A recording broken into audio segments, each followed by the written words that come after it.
धनौती गांव। यहाँ गिनती के कुछ 100 लोग ही रहते हैं। शहर से लगभग 300 किलोमीटर दूर। सुबह से ही हल्की हल्की बारिश लगातार हो रही है और इसी बारिश के बीच 3 दोस्त हरी की चाय की दुकान पर बैठकर बातें कर रहे हैं।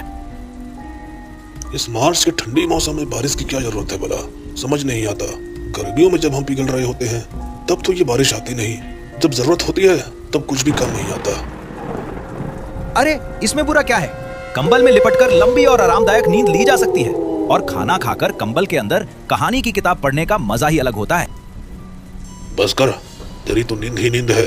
अगर तुझे सुलाकर कोई पटाखे बम भी फोड़ दे तभी तेरी नींद नहीं खुलेगी।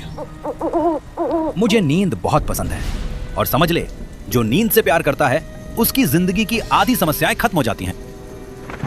अरे विनय, तुझे क्या हुआ? कुछ बोल ही नहीं रहा, क्या सोच रहा है? मैं सोच रहा हूँ कि सर्दियों में सबसे ज्यादा मजा चाय पीने वालों को आता है। जिसने चाय पीने की शुरुआत की थी उससे बड़ा खाने पीने का शौकीन कोई नहीं होगा। क्या शानदार आइडिया था उसका। मेरी किस्मत देखो, मुझे 2 दोस्त मिले हैं। एक कुंभकर्ण का वंश है जिसे बस नींद से प्यार है, और दूसरा चाय का दीवाना। एक का दिन नींद से शुरू और नींद पर ही खत्म होता है, और दूसरे का दिन चाय से शुरू होकर चाय पर ही खत्म हो जाता है। तुम दोनों से कुछ होने वाला है? जिंदगी में कोई मजा ही नहीं है तुम्हारे। लगता है तेरे दिमाग में कोई प्लान चल रहा है। अब सीधा बता, क्या कहना चाहता है? अच्छा तो सुनो, इस ठंडी रात में नाव लेकर मछली पकड़ने चली क्या? कैसा रहेगा? बहुत बुरा आइडिया है। इतनी ठंड, ऊपर से बारिश।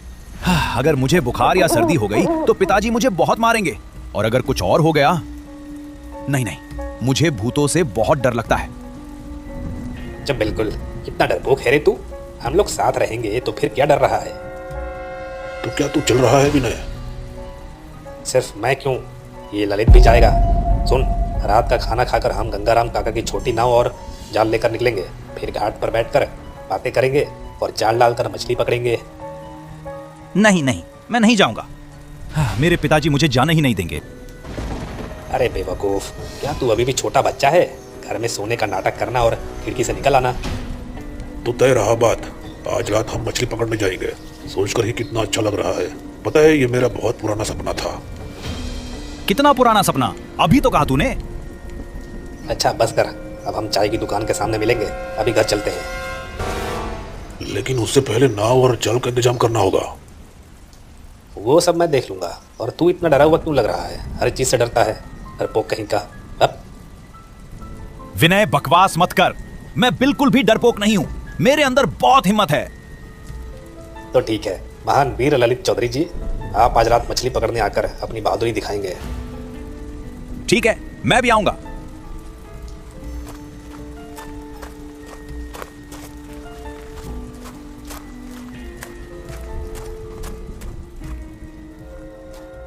विनय गंगाराम मछुआरे के घर चला गया। गंगाराम बूढ़ा आदमी है। वो शाम के वक्त एक छोटी सी मचान में अकेला रहता है। कौन है इतनी रात में? अरे छोटे बाबू, आप इतनी रात को मेरी इस छोटी सी झोपड़ी में कैसे? कुछ खास नहीं, आज रात मुझे आपकी नाव और मछली पकड़ने का जाल चाहिए। हम दोस्त मिलकर नदी के घाट पर पूरी रात मछली पकड़ेंगे। दे दीजिए ना काका, मैं आपको 300 रुपए दूंगा, चलेगा ना? क्या कह रहे हो छोटे बाबू? रात में मछली पकड़ने जाओगे? ये बिल्कुल आसान काम नहीं है। तुम लोग दिन में मेरे साथ चलो। नहीं, हम रात में ही जाएंगे और आज ही जाएंगे। मैंने दोस्तों से वादा किया है। काका मना मत कीजिए, कृपया मान जाइए ना। रात में शांत नदी बहुत बेचैन हो जाती है। रात गहरी हो जाती है और ऐसी चीजें भी दिखाई देती हैं जो बहुत भयानक होती हैं। उन्हें सहने की उम्र और ताकत तुम लोगों में नहीं है। अब बस ये बताइए कि दोगे या नहीं? मेरे दोस्त मेरा इंतजार कर रहे हैं। अरे गुस्सा क्यों हो रहे हो? मैंने कब मना किया? अच्छा ठीक है, ले जाओ। वहां कोने में जाल रखा है और नाव घाट पर बंधी है। धन्यवाद काका, आप बहुत अच्छे हैं। ये लीजिए काका, पैसे लीजिए, ये आपका किराया है। अच्छा मैं चलता हूँ। नहीं नहीं छोटे बाबू, पैसे की जरूरत नहीं है, लेकिन ये काला धागा अपने हाथ में बांध लो। इससे कोई भी खतरा तुम्हें छू नहीं पाएगा। ये काला धागा कैसे खतरे को रोकेगा? अच्छा ठीक है, ना मत डरिए। अपने दोस्तों को भी ये पहनाना। ठीक है काका, अब मैं चलता हूँ।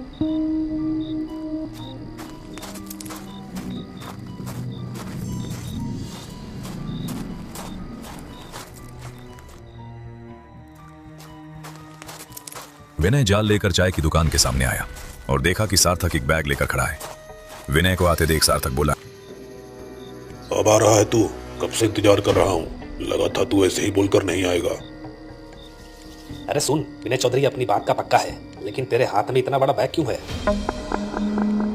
अरे भाई, पूरी रात मेहनत से मछली पकड़ेंगे तो भूख भी लगेगी ना। खाने का सामान लाया हूँ, एक छोटा सा दावत भी हो जाएगा। ठीक कहा तूने, लेकिन ललित कहाँ है? अगर वो नहीं आया तो मैं कल से उससे बात नहीं करूंगा, बता दे रहा हूँ। तभी बात करते करते ललित वहां आ गया। ललित के चेहरे पर डर साफ दिख रहा था।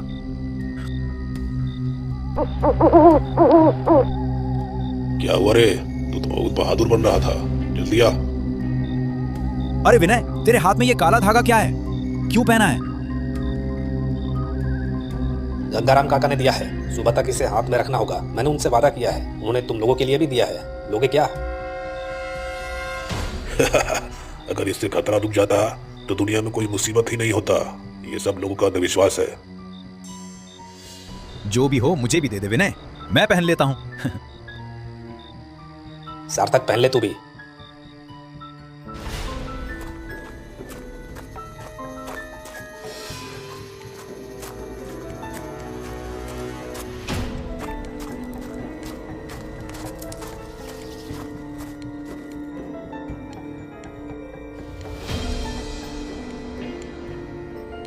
अरे देखो, हम पहुंच गए। देखो, वो रही गंगाराम काका की नाव। चारों तरफ घना अंधेरा था। नदी के पानी की आवाज गूंज रही थी। पूरा माहौल बहुत शांत लग रहा था। हे भगवान, चारों तरफ बिल्कुल सुनसान है, कहीं कोई नहीं है। क्या हम तीनों ही नदी में रहेंगे? हाँ रहेंगे, इसमें डरने की क्या बात है? तूने काला धागा तो पहन रखा है।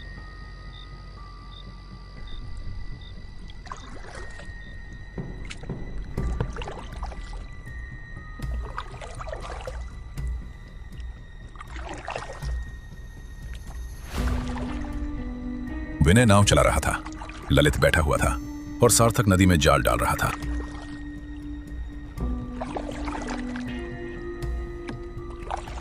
क्या हुआ रे?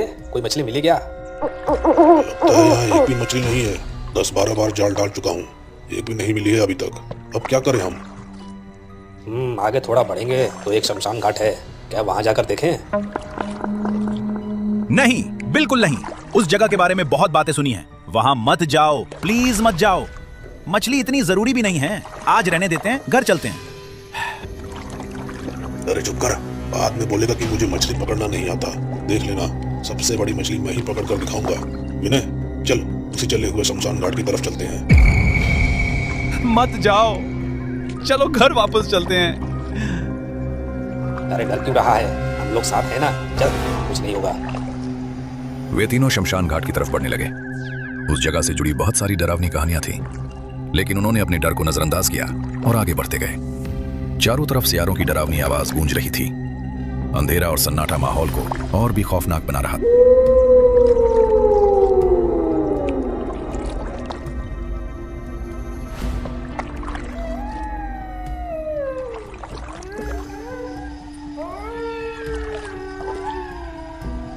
अरे बाप रे, ये सियार कितनी डरावनी आवाज में चिल्ला रहे हैं। मैंने पहले ही कहा था कि यहां मत आना। तुम लोगों ने मेरी एक नहीं सुनी। चारों तरफ देखो, कितना डरावना है। सच में यार सार्थक, यहाँ बहुत अजीब लग रहा है, दिल घबरा रहा है। चल यहाँ से वापस चलते हैं। अरे थोड़ा रुक जाओ, जब आ ही गए हैं तो 1-2 बार जाल डाल कर देखते हैं। सार्थक ने नदी में जाल डाला। कुछ देर बाद जब उसने जाल खींचा तो जो उसने देखा, जाल में एक लड़की का कटा हुआ सिर फंसा हुआ था। ये देखकर तीनों डर के मारे कांपने लगे। ये क्या है? कितना डरावना है। फेंक दे, जल्दी फेंक दे इसे। यहां से भाग, जल्दी भाग। अरे ये क्या? नाव यहीं रुक गई है, चल ही नहीं रही है। अब क्या करें हम? अचानक उन्हें एक डरावनी आवाज सुनाई दी। मेरा सिर मुझे वापस दे। मैं कह रही हूँ, मुझे वापस दे। मेरा सिर मुझे वापस दे, नहीं तो तुम सबको खत्म कर दूंगी। ए भाई, ये सब क्या हो रहा है? मैंने पहले ही कहा था यहां मत आओ। लो अब भुगतो। ये सब क्या हो रहा था उन्हें कुछ खबर नहीं थी। उन्होंने डरते हुए ध्यान से देखा। नदी के किनारे एक लड़की खड़ी थी, सफेद साड़ी में। लेकिन सबसे डरावनी बात यह थी कि उस लड़की का सिर नहीं था। ये देखते ही तीनों ने तुरंत नदी में छलांग लगा दी और तैर कर पार जाने लगे। तभी फिर वही आवाज सुनाई दी। मेरा सिर मुझे वापस दे। दे मेरा सिर मुझे वापस दे। दे, मैं कह रही हूँ मुझे वापस दे। तीनों जैसे तैसे नदी पार करके भागने लगे। भागते भागते उन्होंने देखा कि सामने एक घर में रोशनी जल रही है। घर देखकर उन्हें थोड़ी हिम्मत मिली। डरते डरते उन्होंने दरवाजा खटखटाया। कौन हो तुम लोग? इतनी रात में यहाँ क्या कर रहे हो? तीनों ने उसे पूरी घटना बता दी। आओ, अंदर आओ। उस आदमी ने उन्हें अंदर बुलाया और बोला, कुछ साल पहले की बात है। इस जले हुए शमशान के पास एक लड़की की लाश मिली थी। उसका गला कटा हुआ था। बहुत ढूंढने के बाद भी उसका सिर नहीं मिला। गांव वालों ने उसका अंतिम संस्कार कर दिया, लेकिन उसकी आत्मा आज भी भटक रही है। किस्मत अच्छी थी तुम्हारी जो तुम बचकर लौट आए। आगे से कभी ऐसी रात में बाहर मत निकलना। आज तो बच गए, लेकिन कल बचोगे इसकी कोई गारंटी नहीं है। तुम लोग यहीं आराम करो, सुबह चले जाना। लेकिन वो लड़की कौन थी? ये तो हमें नहीं पता बेटा, ये कोई ठीक से नहीं जानता। लेकिन गांव वाले कहते हैं कि पास के गांव से एक लड़की गायब हुई थी, जिसने एक लड़के से प्यार में अपने परिवार के खिलाफ जाकर शादी कर ली। लेकिन कुछ दिन बाद सुनने में आया कि उसी के घर वालों ने उसे मार कर फेंक दिया और उसका गला भी काट दिया, ताकि कोई उस लड़की की लाश को पहचान ना पाए।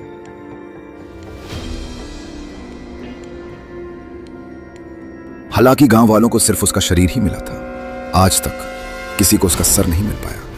और जो भी रात में उस शमशान के पास गया है, उसने उस सिर कटी लड़की को देखा है और डरावनी घटना का सामना किया है। उसके बाद तीनों दोस्तों ने वो रात वहीं बिताई। सुबह होते ही वे अपने घर वापस लौट गए और साथ ही उन्होंने फैसला किया कि वो अब कभी भी रात को घर से बाहर नहीं निकलेंगे। सार्थक भूतनी के तेरे वजह से आज हम मरते मरते बचे हैं। तू अगर जिद ना करता तो आज हम इतनी बड़ी मुसीबत में ना फंसते। भाई, अब जिंदगी में कभी भी रात को मछली पकड़ने नहीं आऊंगा। तो दोस्तों, कैसी लगी आपको आज की कहानी? कमेंट्स में जरूर बताइए।